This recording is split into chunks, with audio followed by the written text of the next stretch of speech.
Hey everybody, it's Steve with Sky194, and I appreciate you taking the time out of your day to stop in and visit and check out my video. And we're here at Brands Hatch in the BMW M4 GT3 car, and I had a request for help for a setup for the wet, but I just figured since I was going through that, and he wanted a guide, but I just haven't had the time. It's taken so much time as it is doing this to try to get I got for a dry and a wet setup, so I got them both. Sorry about that. I need to get a guide in here so we can work on it and show you what's going on as far as setups and stuff. But I know there's a lot out there, and you know they're good ones. So, but I will soon, very soon. I promise. I just kind of bear with me if you would.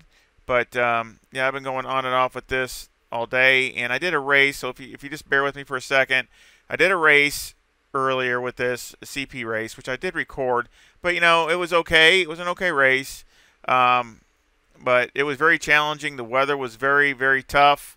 I mean, it started as damp and wet, and I started out in slicks, and then it dried up, and then it went back to rain again. So it was, and you know, I went ahead and you didn't have to pit, but I had to pit so I could get wets. And I spun a couple times, and I was in the M4. Yeah, I mean, I still finished third. Luckily, somebody else, I think it was Clifford, he spun, and I was able to catch back up to him and get past him and get third place back. But, I mean, it was an okay race, don't get me wrong. It was really tricky in hard conditions, but I don't really, you know, I don't know how exciting it would be to watch. So, again, I just figured it would be a lot shorter just to go through this instead of watching the 45-minute race. I'd rather you watch all of this than not, you know, get bored with watching a race. It's really, you know, not, you know, exciting or anything. So, anyway, so I did a wet setup, and that's another thing. When I did that, I should have went with slicks with a or slicks with a wet setup at least, or something like that. But instead, I went with my dry setup with slicks, and that just didn't work so good when I got to the wet part.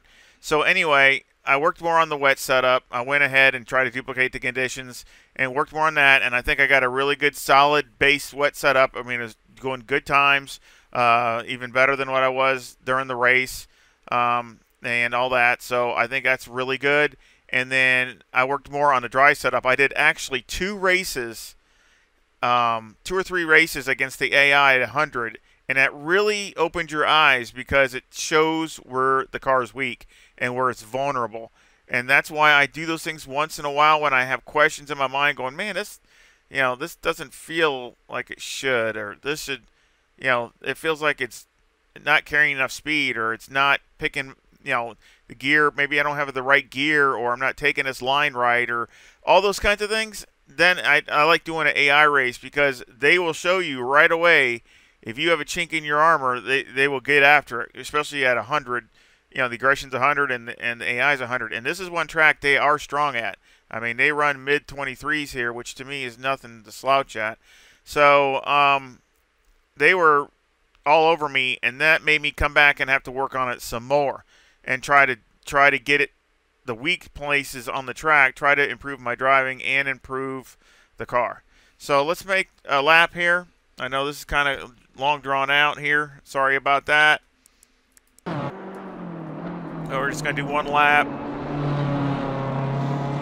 And I'll go more into the talk about it when we get showing the setup. It's such a, you know, I haven't raced here in a little while, so I think there's more in it for sure.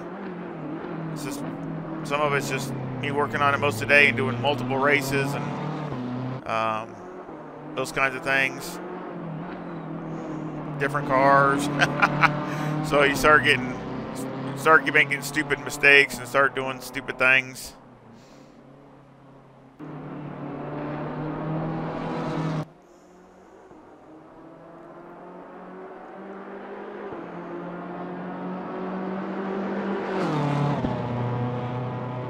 This is the weak spot right here and after, right? Because if you go in there in 4th, so I go down to 3rd, because if you go in there 4th, it just, 3rd and 4th must be a pretty good step. and the gears, because when you go to fourth, it just doesn't pick it back up, no matter how much speed you carry. And third's a little bit too low, but that's what you got to do. Otherwise, they run over you. And from here out, the AI is super strong. So I really try to get better on this back part of the track. I think there's still more there to be had.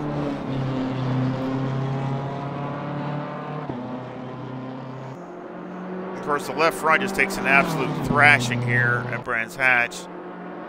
So I really try to work on, even wear, but it's really tough. And that was a 124.56.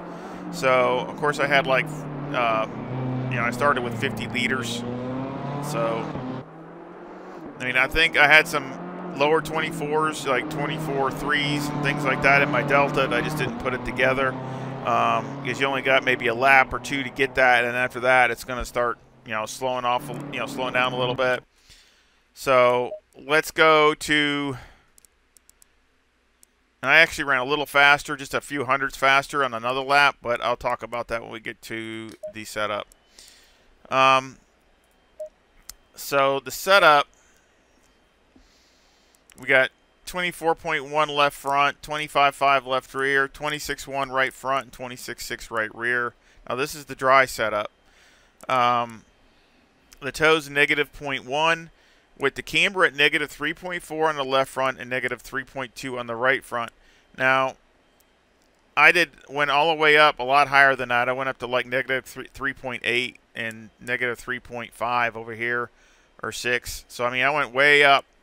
I've been all over the scale, and to be honest, it just feels like it gives me understeer.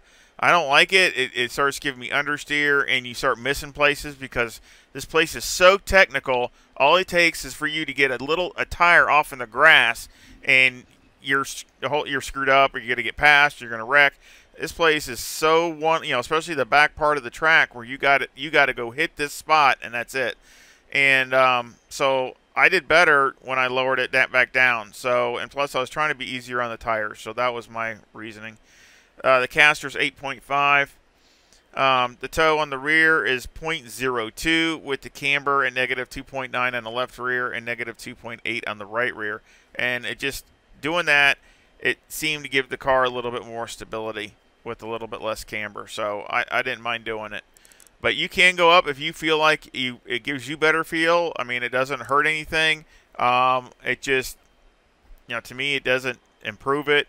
You don't gain anything, and I just didn't like the feel of it. Electronics are 3 and 3 and 1. Of course, fuel I had 50 liters.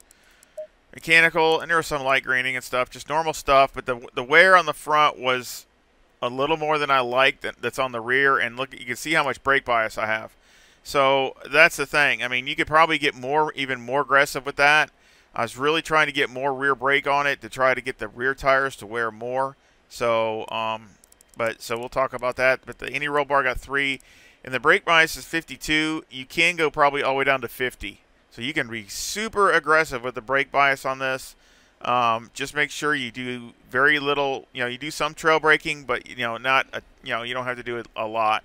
The main place where you trail brake the most is turn 2, that hairpin, the real tight hairpin there. I mean, you can go super deep in there and actually hold the brake and then just let up, actually trail brake and slide the back end, get it to rotate faster that way around about, right about the apex, right about the middle of the corner, and then get back on the gas. So that's about the longest you can hold it. But I mean, you can get really aggressive. I mean, latest braking I think I've ever done in any car is going into that turn 2. Because you can almost, you go in there and you just get the car to just slide, rotate, and just gas it and go. Steering's all the way down. Springs are 135,000 with a bump stop rate of 500 and a bump stop range of 5. I ran a stiffer spring, and it did not like it. It slowed the car down. It felt better for like a lap or two, but then it just fell off like rapidly. So instead of a gradual fall off, it just fell off in big steps. And so I went down with the spring 1 click, and it was a lot better. So that's what I settled for. And the same on the rear. It was the same way. I had 1 click more, and there was 1 click all the way around, and it was the same. Like I said, it was just not as good. So springs are 120,000 on the rear. The bump stop rate is 500, and the bump stop range is 20. Anti-roll bar is 4, and the preload is 60. Again, you could probably go down to 50, so that's something you can consider. If you just want a little bit more linear through the corner, for the rear end, instead of, rotating faster or whatever, you can just be a little bit more linear with it. You can go down to 50. I don't think it'd be a problem. Any roll bar, I don't know if you can really put any more in it. You can try it if you want to, but I'm afraid it's going to start sliding. You're going to start getting that dreaded rear end slide, and that just kills you. The shocks, really went over this multiple times with Motec. We got 17, 13, 29, and 15. And on the rear, it's 12, 5, 21, and 11. So I went over and over and over, and it's close. So it's not bad. Made a lot of adjustments. Aero, I got 51 in the front, and this is supposed to be here. There we go. And we got 64 in the rear with a 7 rear wing, and a 5 and a 4 in the brake ducts. Now, what I had it at is what I tried. You can try that, and that's okay too. So that's another thing you can do. Everything's the same, but the speed's no different. So the speed is no different than it was down that straightaway with a 6 wing or 7 wing. Exactly the same speed, so it doesn't gain you anything. But if you want the car to rotate some more, maybe it doesn't rotate enough for you, just go down on the wing. Just go down in the wing, and then you can start dialing it in with the ride heights. You could just, you could either pick up the front or go down in the rear. Either way. But it's not going to gain you any speed down the straightaway at all. So that's why I didn't like it. I mean, it was okay, but, time-wise was okay. But it's not gaining you any speed. So I had it here at 7. Not max wing, but pretty close. So a lot of down, a lot for because it's already got a lot of downforce to BMW anyway. So basically, this is, the highest speed is like 147. That's the pretty much right, high 147 or 48. That's about it. So again, a solid setup. It's a little on the conservative side, but Brands Hatch is that way. So again, I think it's a good solid setup, and I was running, a lot of mid 24s, 24, 5, 6, 7, all those kind of, and multiple laps. It wasn't like just one lap wonder and then that was it. And I'm sure there's more in it. I mean, I'm sure of that. But we'll go on to the wet.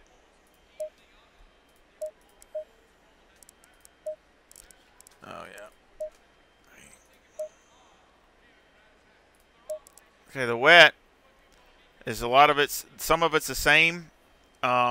But just a few things are different. Any roll bars, let's go to the tires first. Tires, of course, that is that all depends. So I just put 28, 28 and a half. But I always run about 5 less on the left side because those would take a beating. So basically, I ran this at like 16 degrees, and that's what it was in the race. It was like 16 or 17 degrees Celsius. So this is what I ran in that temperatures. So the toe is -0.2 with the camber at -3.2 and the caster at 8.7.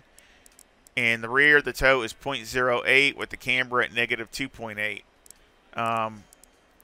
Very good, very solid as far as all this. And I checked a lot of stuff. Sorry about that. That's my phone going off. Electronics got 7, 9, and 1. Fuel, I got, of course, I had 80 liters. I had a number 3 brake pads. That's about it for that. Mechanical, got 3 on the any roll bar. Brake bias is 52, but I went all the way down to 50. So this is just a starting point, especially in the wet. Springs are the same as on the dry. So that's kind of nice to have that because they're pretty much the same rate. 135,000 on the front and 120,000 in the rear. The bump stop rates are softer though. Their bump stop rate's 400 on the front with a 5 bump stop range and a 300 bump stop rate on the rear with a 35 bump stop range. The anti-roll bar is 2 and the preload on the diff is 80. And that's just to try to get you a little bit more traction as, the back end sliding around a little bit and, trying to get both tires to dig coming off the corners. The shocks are pretty close to the same. 16, 11, 26, and 13, and 11, 8, 20, and 9. Aero, I got 53 in the front, 63 in the rear with an 8 rear wing maxed out, and a 2 and a 2 in the brake ducts. And the front aero variation is a 1.4 to the positive. And this was running, good times, solid times, and it was rotating decent. Wasn't like it was on the edge of losing it all the time, and it was riding really good. After I did a few adjustments from the race, I think it was really stable, wet setup. So I think you'll like it. I hope so anyway. And any comment or feedback is always welcome. I love talking to everybody. I read 95% of everything, unless I just accidentally miss something, but I usually read everything, and I try to respond to everyone. So I really enjoy talking to everybody. Sometimes I don't get to you right away, but when I do, I try to get to a lot when I have the time to get to it. And again, I appreciate any support. Thumbs up, a like, a subscribe, all those things are support. Of course, the link will be for both these setups will be in the description, and of course, I have a PayPal link in there also. And thank you to everybody that has supported me in that way. I mean, it's great, it's awesome, no matter the amount. I appreciate it very much, and I sure hope that you liked the video and that you come back and visit again. Y'all take care. See you.